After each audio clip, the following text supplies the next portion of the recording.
Margaret first told me about her husband Gerald at a health fair in rural Kentucky, and I have thought about him nearly every week since. Gerald was 71 years old, a retired civil engineer who had spent 40 years building bridges across the state. Methodical man, precise, the kind of person who kept a spreadsheet of his blood pressure readings going back a decade. He was not reckless. He was not uninformed.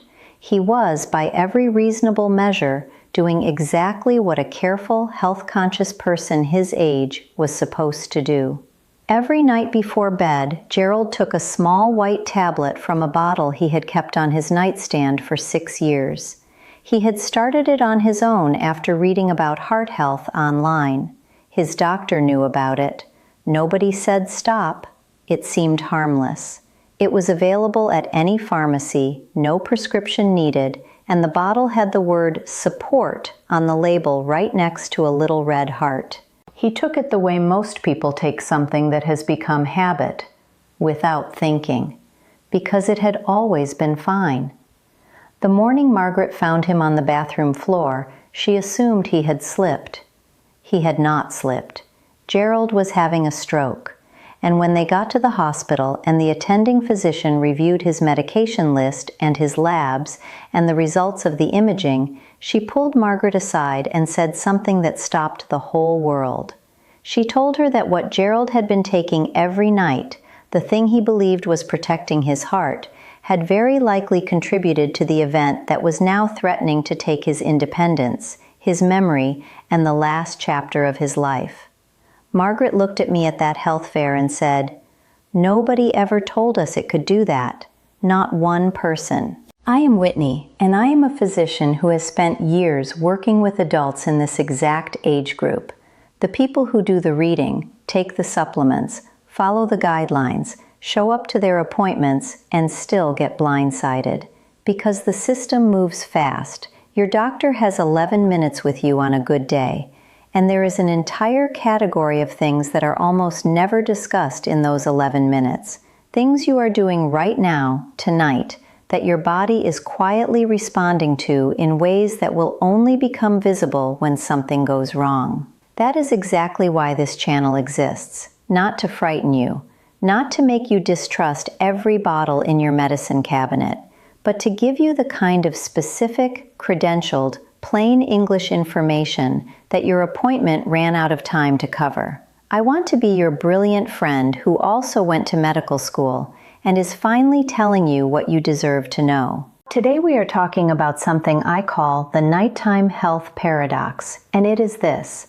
The hours you spend sleeping, the routine things you do right before bed, and the substances you take in those final quiet moments of the day have an outsized effect on your cardiovascular and neurological health after 60. Not because sleep is dangerous, sleep is essential, but because your body's chemistry shifts dramatically in those hours, and certain things you may believe are neutral or helpful actually interact with that shift in ways that carry real risk. Gerald's story is not rare. I have seen versions of it more times than I want to count. And the hardest part, every single time, is the phrase Margaret used. Nobody ever told us. We are going to go through 5 specific things that fall into this category. Some will surprise you. One of them may stop you cold.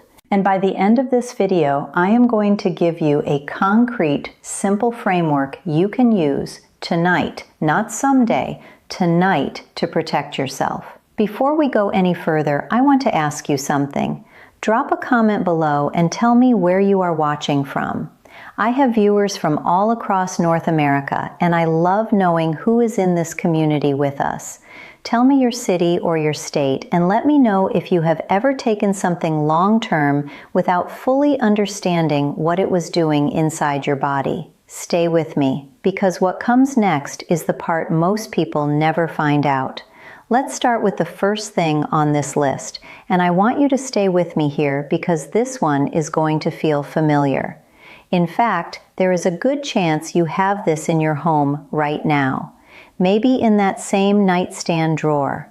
Maybe in the bathroom cabinet you open every single night without a second thought. Melatonin. I know. You were not expecting that. Melatonin is sold as natural. It is positioned as gentle, safe, and non-habit forming. And for a younger person taking a low dose occasionally to reset after a long flight, that description is largely accurate. But you are not a younger person taking it occasionally. If you are in your 60s or 70s and you have been taking melatonin nightly for months or years, the picture looks very different, and your brain is not getting what you think you are giving it. Here is the biology in plain English. Melatonin is a hormone. Your body produces it naturally through a small gland called the pineal gland, and it serves as a signal, not a sedative. It tells your brain that darkness has arrived and it is time to begin the cascade of processes that lead to sleep. When you take melatonin as a supplement, you are flooding that signaling system with far more hormone than your body would ever produce on its own. Most over-the-counter tablets in the United States contain between 3 and 10 milligrams. Your body, in a healthy sleep cycle, produces somewhere between 1/10 and 1/3 of 1 milligram. That is not a small difference. That is a massive overdose of a hormone you are delivering to your brain every night. And here is what that does over time.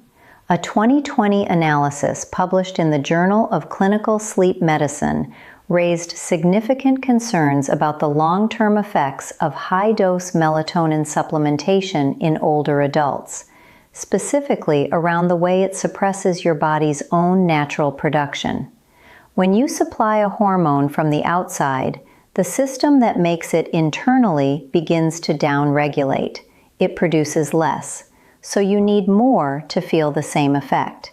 And underneath that, your natural sleep architecture, the deep cycling stages your brain depends on for memory consolidation, cellular repair, and cardiovascular recovery, begins to deteriorate.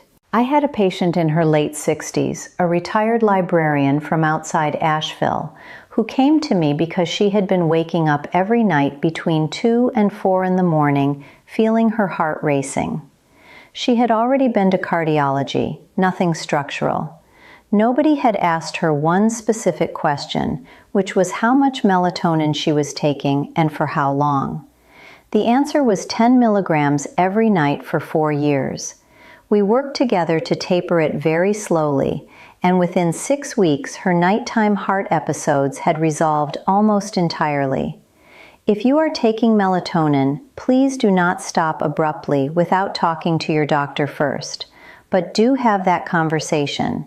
Ask about the dose. Ask how long is appropriate. Ask whether there is a lower intervention option. You deserve that conversation. The second item on this list is one that genuinely makes me quiet and frustrated when I think about how many people are affected by it, because this one is not a supplement. This one is a prescription medication that millions of older adults take for completely legitimate reasons, and most of them have no idea about this particular risk. I am talking about proton pump inhibitors, the medications most commonly known by names like omeprazole, pantoprazole, or esomeprazole. Prescribed for acid reflux, prescribed for GERD, taken after dinner or right before bed because that is when acid discomfort tends to peak. Here is what nobody explains at the pharmacy window. Long-term use of proton pump inhibitors, meaning months to years, significantly depletes your body's ability to absorb magnesium. And magnesium is not a minor nutrient. Magnesium is involved in over 300 biochemical reactions in your body, including the ones that regulate your heart rhythm and keep your blood vessels from going into spasm. A study published in the American Journal of Gastroenterology found a clear association between long-term proton pump inhibitor use and clinically significant hypomagnesemia, low magnesium, in older patients. And low magnesium is quietly connected to elevated stroke risk, cardiac arrhythmia, and cognitive decline. I want to be very clear. Do not stop your reflux medication without speaking to your physician, but do ask them when you last had your magnesium level checked. That one question could change everything. Now, drop a number in the comments. Type 1 if you have taken melatonin regularly. Type 2 if you are currently on a proton pump inhibitor. I want to understand what this community is navigating, because what comes next, items 3, 4, and 5, that is where this conversation gets even more important. The third thing on this list sits at the intersection of good intentions and incomplete information. And I say that with real care because the people most affected by it are exactly the kind of people who are watching this right now. Careful people, people who read labels, people who genuinely want to do right by their bodies. I am talking about fish oil. High-dose omega-3 supplementation, the kind that comes in large amber bottles with words like triple strength and cardio support printed across the front. Sales of fish oil supplements in North America have climbed steadily for 2 decades because the underlying science that omega-3 fatty acids support cardiovascular and brain health is real and well established. So people started taking more, and then more than that. And for adults over 60 who are already on blood thinners or even a daily aspirin, that decision carries a risk that almost nobody talks about at the point of sale. Here is the mechanism you need to understand. Omega-3 fatty acids at high doses have a measurable anticoagulant effect. They thin the blood. In some contexts, and at the right dose, that property is part of what makes them useful. But when you layer high-dose fish oil on top of a daily aspirin or on top of a prescription anticoagulant like warfarin or one of the newer agents, you are stacking blood-thinning effects in a way that can push your clotting ability outside of a safe range. A large trial called Ascend, published in the New England Journal of Medicine, found that while omega-3 supplementation did reduce certain cardiovascular events, it also produced a statistically meaningful increase in bleeding events, including hemorrhagic stroke, which is a stroke caused not by a clot blocking blood flow, but by a blood vessel rupturing and bleeding into the brain. Gerald's stroke, the one Margaret described to me at that health fair in Kentucky, was hemorrhagic. He had been taking high-dose fish oil every night for 6 years, alongside a daily aspirin his doctor had recommended years earlier. Nobody had connected those two things. Nobody had looked at the combination. I am not telling you to throw away your fish oil. For many people, at the right dose, it remains a reasonable choice. But the dose conversation matters enormously. Most research supporting omega-3 benefits uses doses in the range of 1 gram or less of combined EPA and DHA. Many over-the-counter products deliver 2 to 4 times that amount per serving. Talk to your doctor about what dose is appropriate for your specific situation, especially if you are taking anything else that affects how your blood clots. The fourth thing I want to cover is one that tends to catch people off guard, because it does not come in a bottle at all. It is a behavior.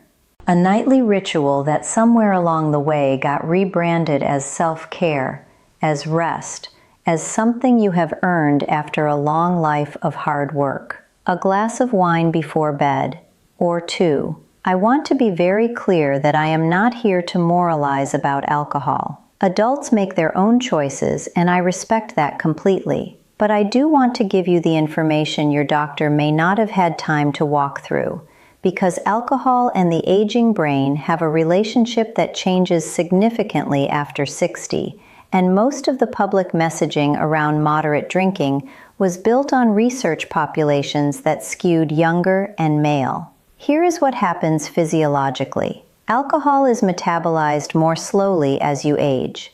Your liver enzyme activity decreases.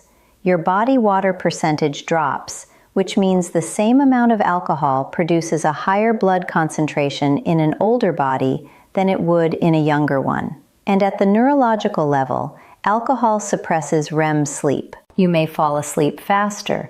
You may even feel like you slept deeply, but your brain is being denied the restorative sleep architecture it needs for memory consolidation, emotional regulation, and the overnight clearance of metabolic waste products from neural tissue, a process researchers have increasingly linked to the prevention of cognitive decline. A 2022 study from researchers associated with the UK Biobank found that even moderate regular alcohol consumption was associated with measurable reductions in brain volume in multiple regions, including areas critical to memory and executive function.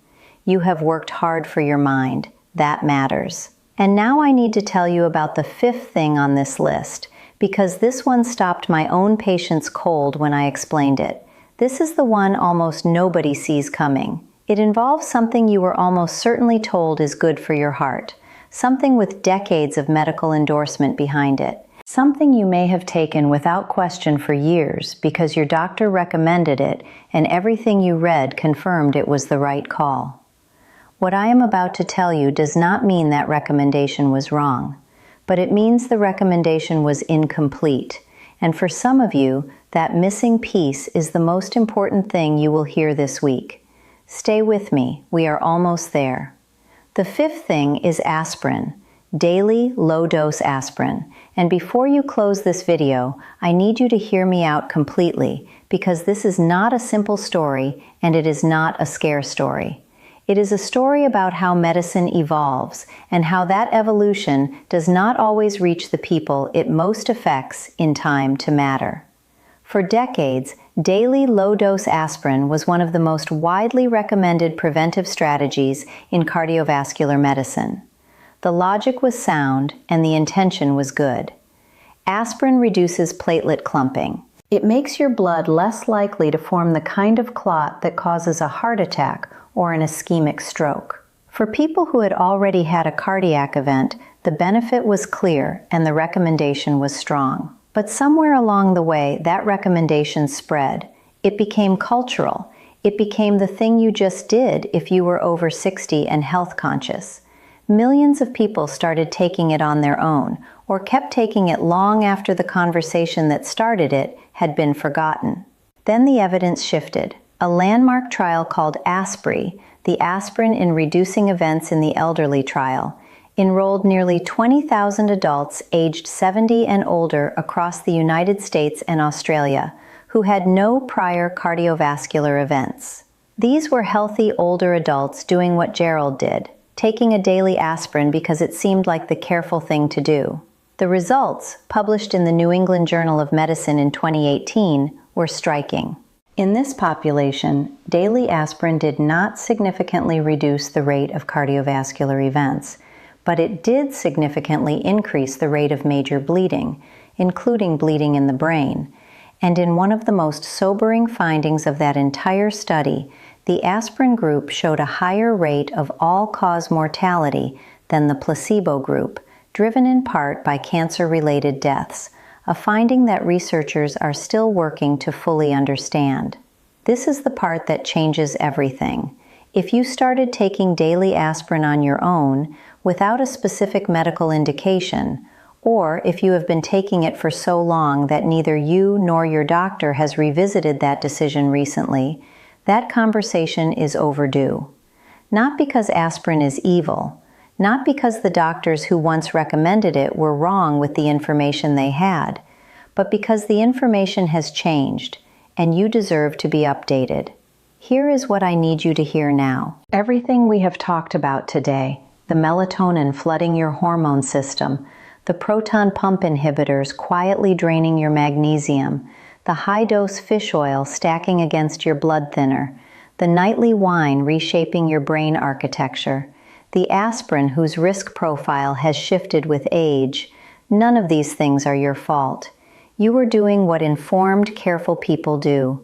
You were trying to protect yourself with the tools you were given. What failed you was not your intention. It was the gap between what the research now shows and what actually gets communicated in a standard 11-minute appointment. So I want to give you something concrete to take out of this video. I call it the Nighttime 5 Review, and it is something you can do before your next doctor's appointment without any medical training at all. Step 1. Write down everything you take after 6 in the evening. Every supplement, every prescription, every over-the-counter tablet. Everything. Most people have never seen that list in one place. Step 2. Next to each item, write how long you have been taking it and who recommended it. If the answer to who recommended it is, I decided on my own, or I read about it somewhere, put a star next to that item. Step 3. Look at your list for anything that affects blood clotting or bleeding. Aspirin, fish oil, vitamin E, garlic supplements, and certain others all belong in this category. If you have more than one, that combination deserves a direct conversation. Step 4. Ask your doctor to check your magnesium level at your next visit, especially if you take a proton pump inhibitor. This is a simple blood test that is frequently overlooked and easily corrected if low. Step 5. Ask one direct question at your next appointment. Is everything on this list still the right choice for where my health is today? Not when you started it, today. Because you are not the same person you were 5 years ago, and your protocol should not be either. That is the whole framework. 5 steps, no special equipment, no cost, just information used with intention. Margaret sent me a note about 8 months after that health fair in Kentucky. Gerald had survived his stroke. He had deficits he was working through, speech and some mobility on his left side. But he was home. He was doing his physical therapy. He was, in her words, still Gerald, still precise, still making her laugh. She said he had started a new spreadsheet. This one tracked his therapy progress instead of his blood pressure. And at the top of it, he had written one sentence. She read it to me over the phone, and I have not forgotten it. He wrote, "Now I know what to ask. That is all I want for you. Not fear, not paralysis, just the right questions at the right time, asked by someone who knows they deserve a real answer." If this video reached you, please share it with someone you love before their next appointment. A spouse, a sibling, a friend who you know has a bottle of something on their nightstand that has never been questioned. You do not have to explain it. Just send it. Let me do the explaining. And if you are not subscribed yet, please do that now. This community exists because people like you decided that 11 minutes was not enough. I show up here every week because I believe you deserve the rest of the conversation. I am Whitney, and I will see you in the next one.